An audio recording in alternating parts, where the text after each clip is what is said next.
Praise the Lord. आप सभी को जय मसीह की। खुदावन यसु की पाक जिंदा जलाली और कुदूस नाम में मैं आप सभी को सलाम कहता हूँ।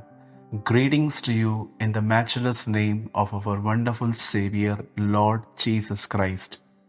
मेरे भाइयों, मेरी बहनों, मैं आज के इस परमेश्वर के जीवित जिंदा कलाम में मैं आप सभी का वेलकम करता हूं और मैं बिलीव करता हूं कि परमेश्वर आज आप में से हर एक से ऐसे बात करेगा जैसे कि उसने आपसे कभी भी बात न की हो। ये मेरा ईमान है और यीशु ने कहा है जैसा हमारा विश्वास है वैसा ही हमारे लिए होगा। अब आइए मैं आपके साथ कुछ शेयर करना चाहता हूं। मैं बिलीव करता हूं कि आज के वर्ड का आप वेट कर रहे थे और मैं प्रभु को धन्यवाद देता हूं कि आज भी इस अर्थ पे कुछ ऐसे लोग हैं जो उसके भूखे और प्यासे हैं और बाइबल बताती है वे तृप्त किए जाएंगे। वर्ड को स्टार्ट करने से पहले मैं हमेशा की तरह आपको कुछ 10 मिनट समझाना चाहता हूं।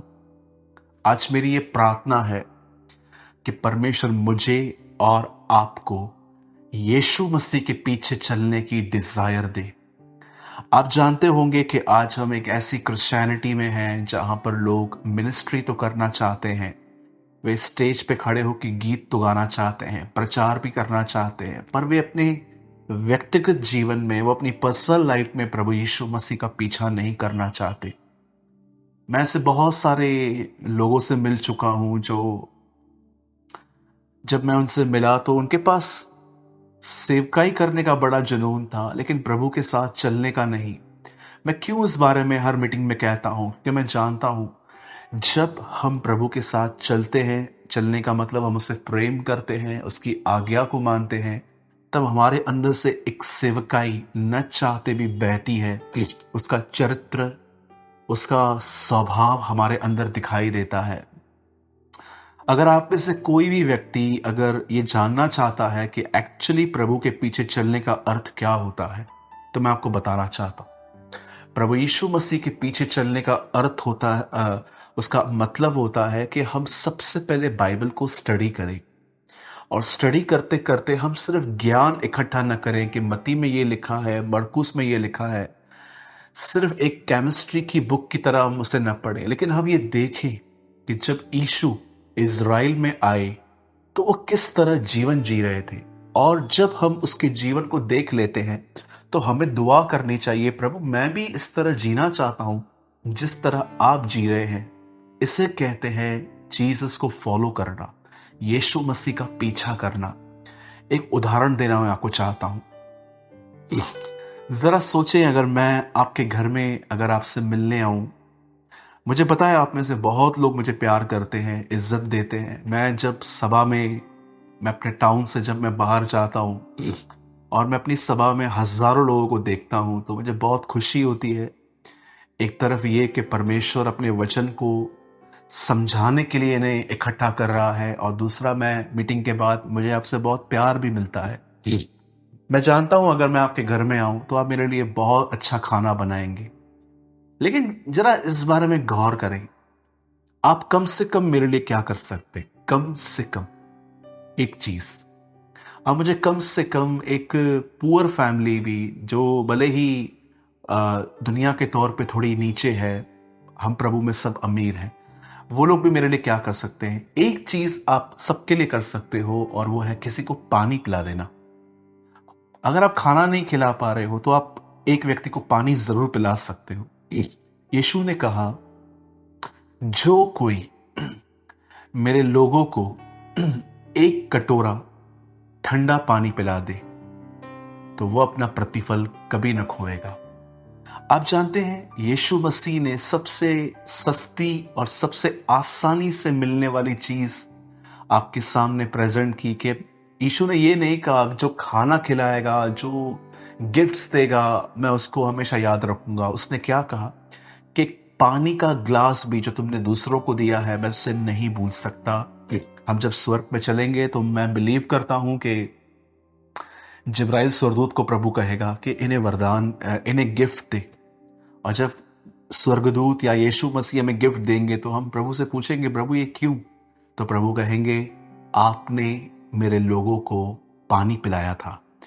प्रभु यीशु मसीह एक इतनी सस्ती चीज को भी नहीं भूलता, और यही वो परमेश्वर है जो हमसे कहता है कि मेरा पीछा करो। इसका अर्थ क्या है? कि लोगों ने आपके लिए जो भी अच्छा किया है उसे कभी ना भूले। नेवर नेवर नेवर एवर, कभी भी नहीं। हो सकता है किसी ने आपको कुछ खाना खिलाया हो, किसी ने आपको ब्रेकफास्ट दिया हो, किसी ने आपको अपने घर में ठहराया हो, किसने आपको कपड़े भेजे हो सकता है किसी ने आपको हमेशा इनकरेज किया हो। मेरे भाइयों, मेरी बहनों, कभी भी उस व्यवहार को न भूलें जो लोगों ने आपके साथ किया है। यस, अगर लोगों ने हमसे बुरा किया है हमें वो भूलना है, लेकिन जो लोगों ने आपके साथ अच्छा किया है कभी भी उसे न भूलें। आप जानते हो, कई बार हम एक ऐसे व्यक्ति बन जाते हैं जब हम किसी को भी धन्यवाद नहीं देते। मैंने कई लोगों को देखा है जिसको मैं एक सेल्फिश नेचर कहता हूं, कि आप उनके लिए कुछ भी करें, कितना भी करें, अंत में वो आपकी बुराई करेंगे, कंप्लेंट्स ही करेंगे। और कई बार जब हम ऐसे लोगों से मिलते हैं जो हमारी बुराई करते हैं, जो भी उनको दो कंप्लेंट्स करते हैं, कई बार हम भी वैसे ही हो जाते। पर हमें ऐसा नहीं बनना, हमें इन बातों को याद नहीं रखना। मैं आप में से हर एक को कहना चाहता हूं, हर एक को, बी ए थैंकफुल पर्सन। अगर आपको किसी ने पानी भी पिलाया है ना, अगर किसी ने आपको खाना भी खिलाया है, किसी ने आपको कपड़े दिए, किसी ने आपको कुछ लव ऑफरिंग दी, किसी ने आपको कुछ क्या किया, मैं आप में से हर एक को कहना चाहता हूं, बी ए थैंकफुल पर्सन। अगर हम बुराइयां ढूंढने के लिए निकलेंगे तो हमें सब में बुराइयां दिखने वाली हैं। इवन परमेश्वर के दासों ने भी अपनी बुराइयों को छुपाया नहीं। एक व्यक्ति ने प्रभु से कहा, मैं बचपन से सारी आज्ञाओं को मानता हूं, फिर भी प्रभु ने कहा, तुझ में एक घटी है, अपना सब पैसा गरीबों को दे दे और मेरे पीछे चल। मैं आप में से हर एक को कहना चाहता हूं, लोगों के प्रति धन्यवादी बने। ऑलवेज लोगों के लिए आपने जो भी किया है वो आपके लिए कुछ करेंगे ये उम्मीद न करें। हमेशा याद रखें, आप लोगों के लिए कीजिए, लेकिन उम्मीद सिर्फ अपने खुदा से करें कि वो मुझे प्रतिफल देगा।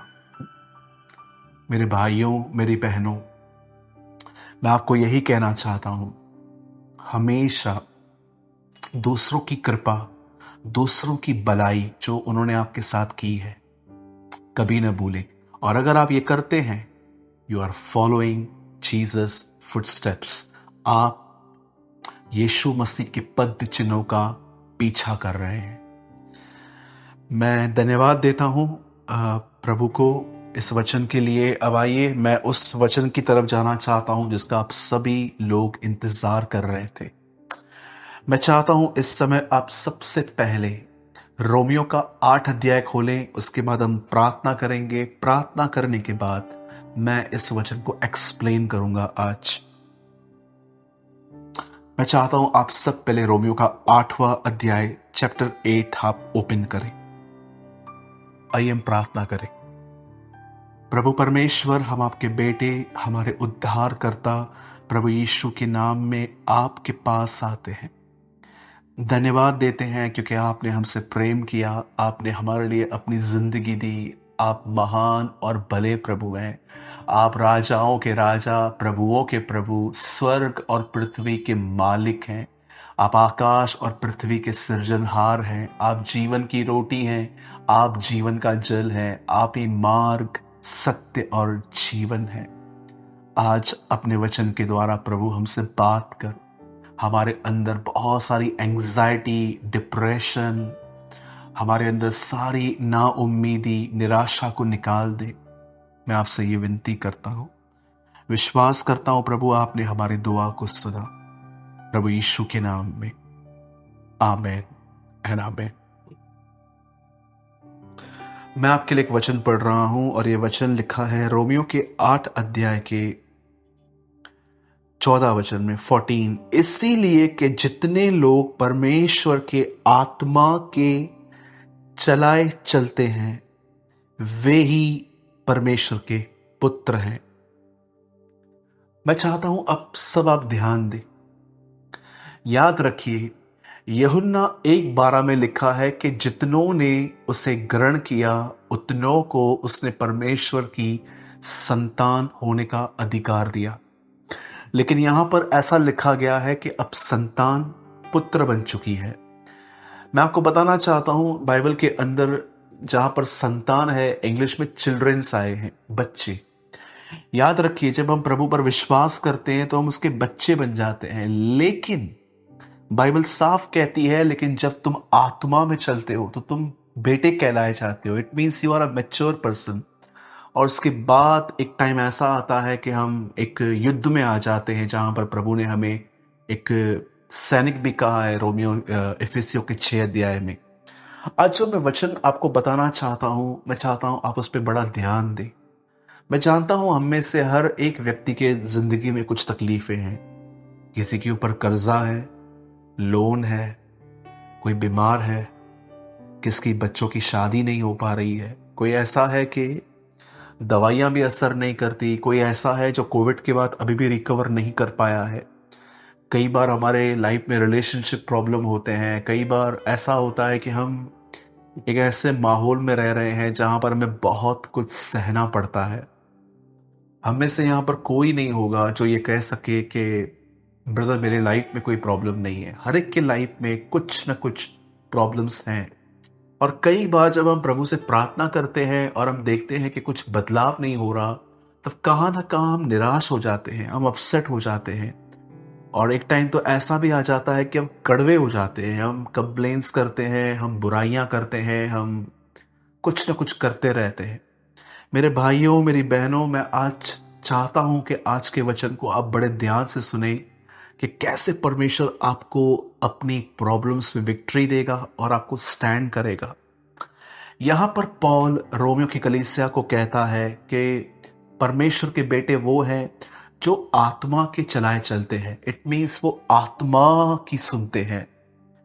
बाइबल मुकद्दस साफ साफ कहती है कि एक व्यक्ति था और वो बूढ़ा था, लेकिन वो अपने जवानी के दिनों से प्रार्थना कर रहा था कि उसे एक संतान चाहिए, उसे एक बच्चा चाहिए। लेकिन बाइबल साफ कहती है कि उसकी दुआ नहीं सुनी गई। लेकिन जब परमेश्वर ने उसकी दुआ सुनी, तब प्रभु ने उसके पास एक स्वर्गदूत को भेजा और स्वर्गदूत ने जकरिया से आके कहा कि तुझे एक बेटा पैदा होने वाला है। और सारी बातें उसे बताई गई कि कैसे वो ग्रो करेगा।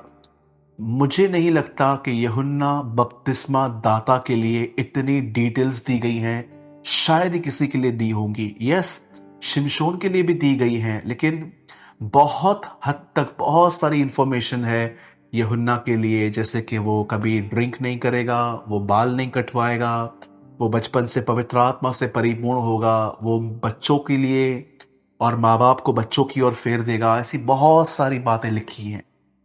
सब कुछ सुनने के बाद आप जानते हो जकरिया ने उसे क्या कहा?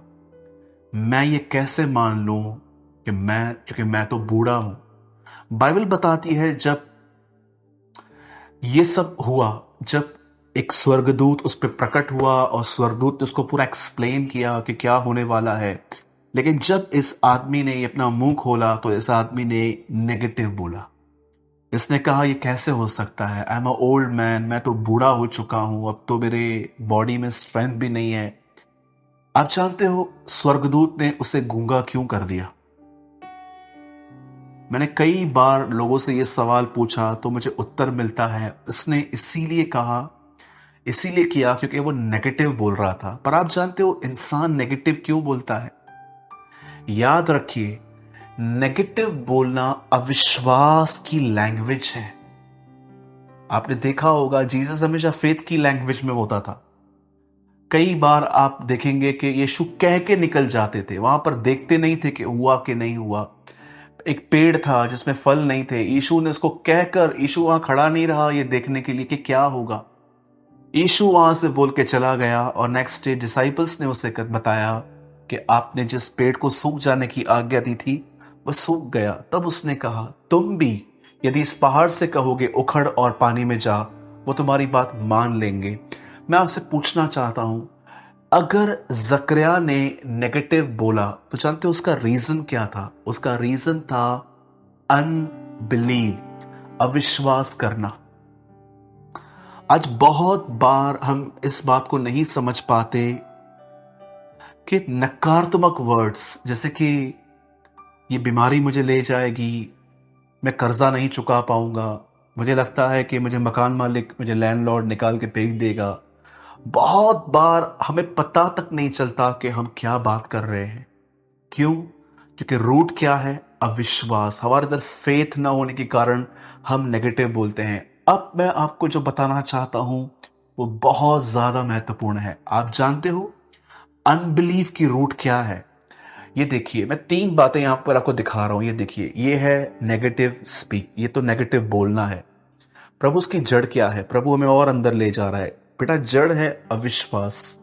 ओके, प्रभु अविश्वास की जड़ क्या है? जानते हो अविश्वास की जड़ क्या है?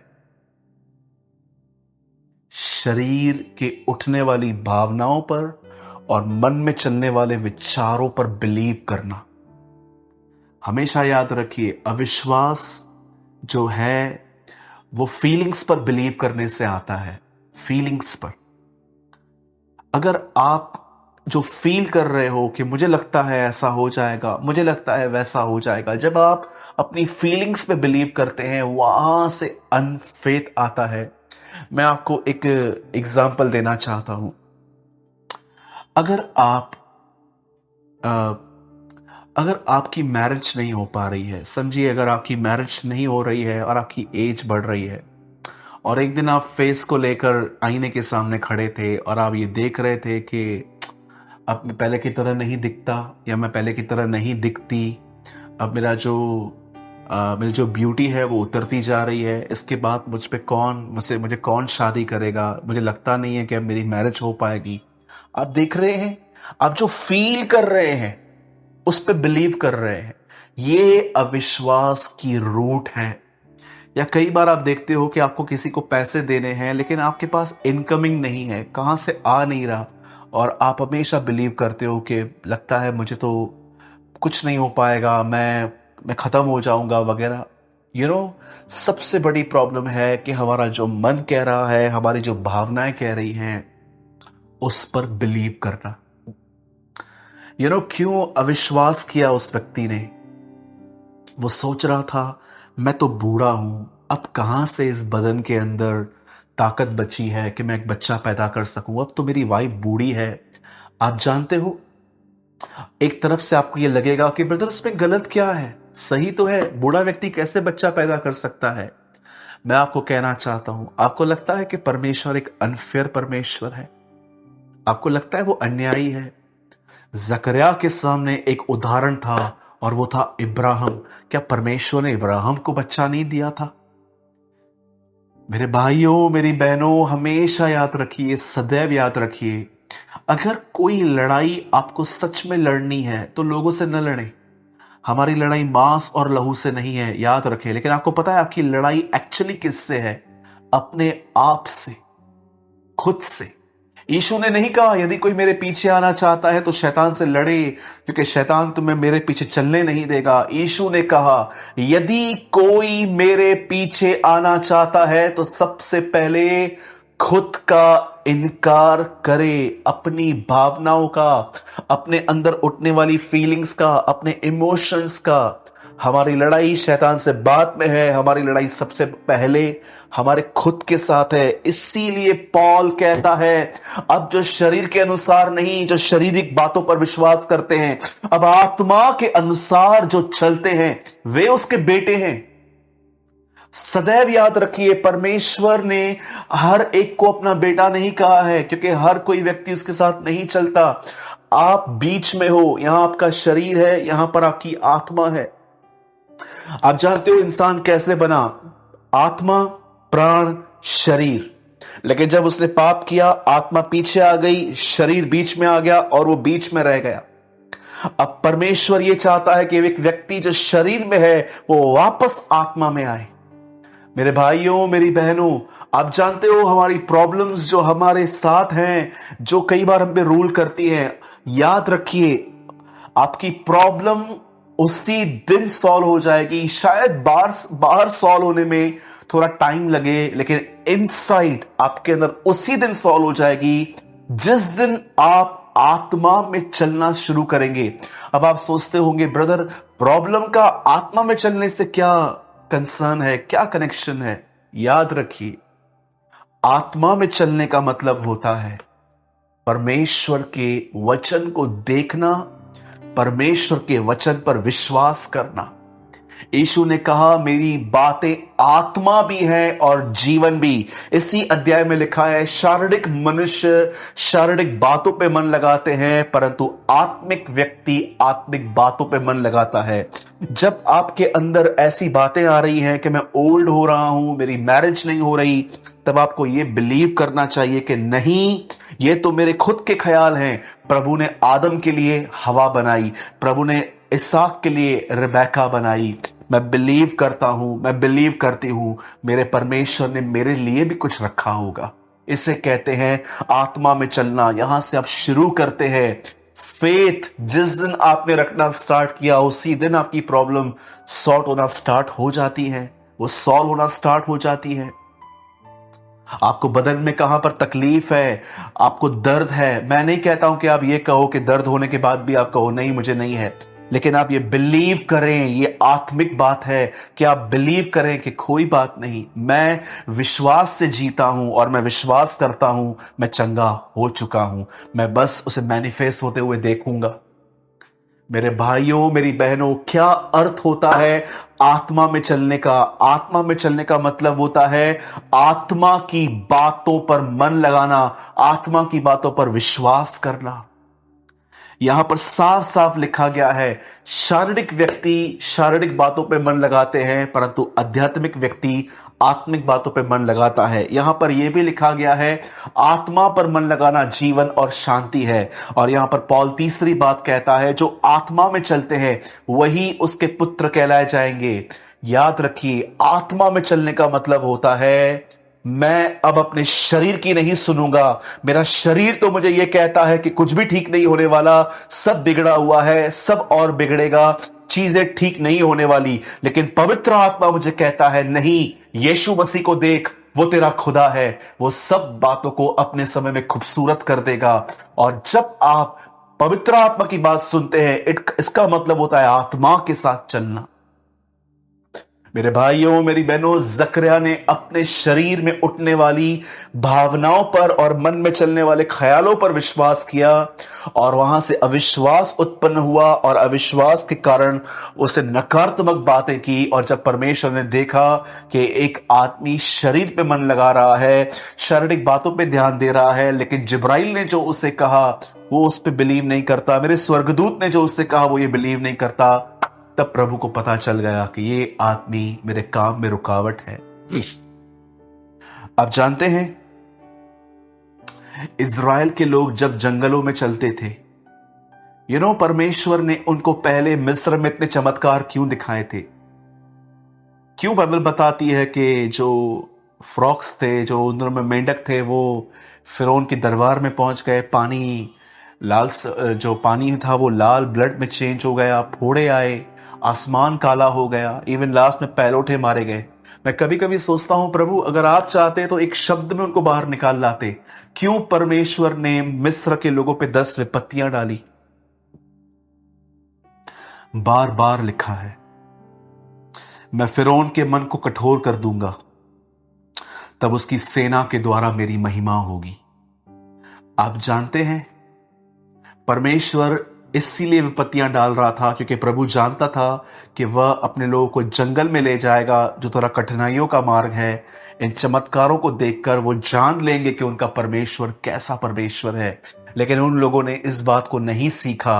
आगे चल के जब वो जंगल में गए, वापस उन्होंने अपनी नकारात्मक सोच और अपनी भावनाओं पर बिलीव किया। और आप आराम से देखें, वचन में साफ साफ लिखा गया है कि उन्होंने वहां पर अविश्वास किया, बार बार उन्होंने कुड़कुड़ाया, बार बार उन्होंने ऐसी बातें कही जो प्रभु को क्रोध दिलाती थी। और अंत में इब्रानियों में लिखा गया है अपने अविश्वास के कारण वे नाश किए गए।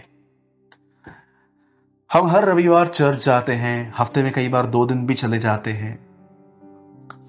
जब हमसे हमारे जो घरू पास्टर होते हैं वो हमसे कितनी बार पूछते हैं, कितने लोग विश्वास करते हैं कि यीशु प्रभु है, वो सब ठीक कर सकता है, हम अपना हाथ उठाते हैं।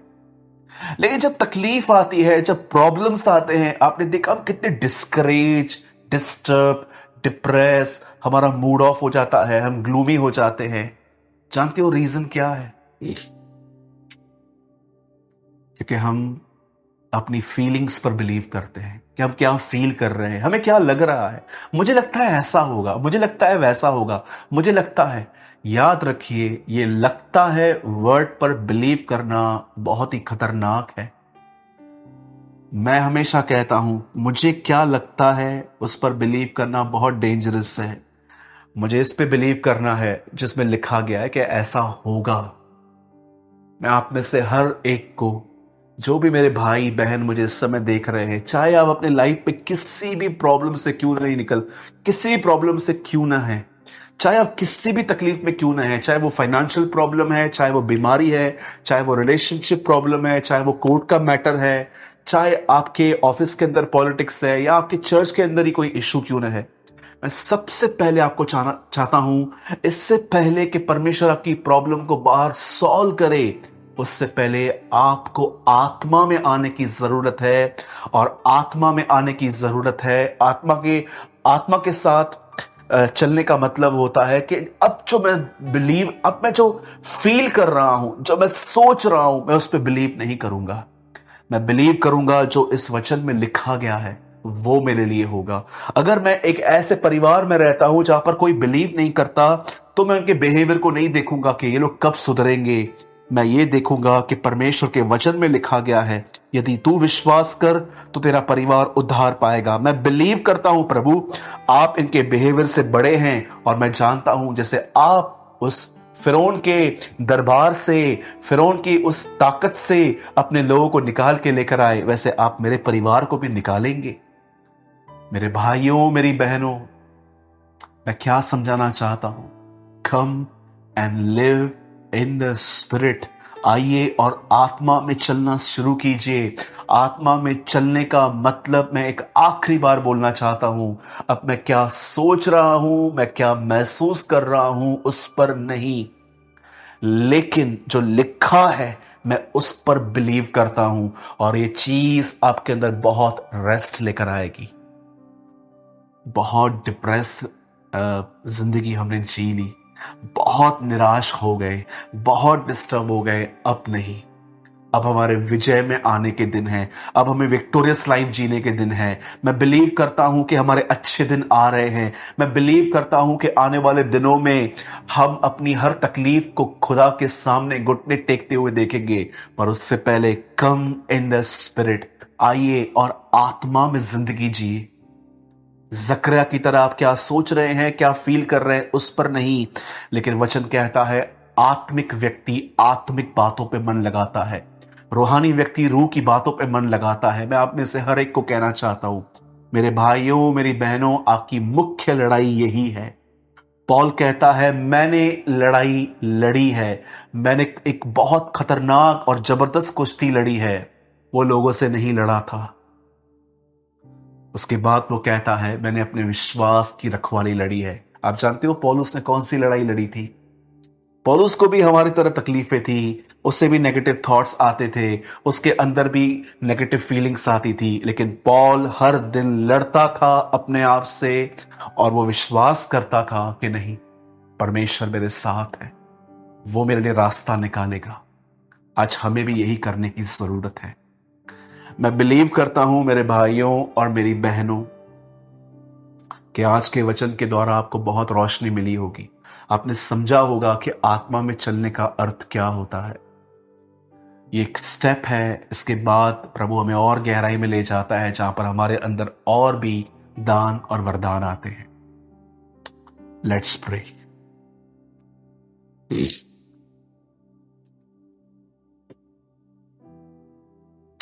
प्रभु जी, हम आपको धन्यवाद देते हैं क्योंकि आप हमारे साथ हैं।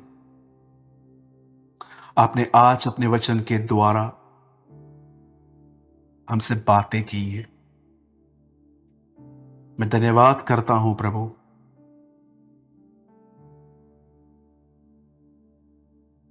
Thank you lord, thank you. आप में से जितने भी लोग इस समय मुझे देख रहे हैं, अगर आपकी ये शिकायत है कि मैं बहुत नेगेटिव सोचता हूं, तो मैं चाहता हूं आइए अपना दाहिना हाथ अपने सर पे रखें। स्वर्गीय पिता, मैं यीशु मसीह के नाम में आपके पास आता हूं।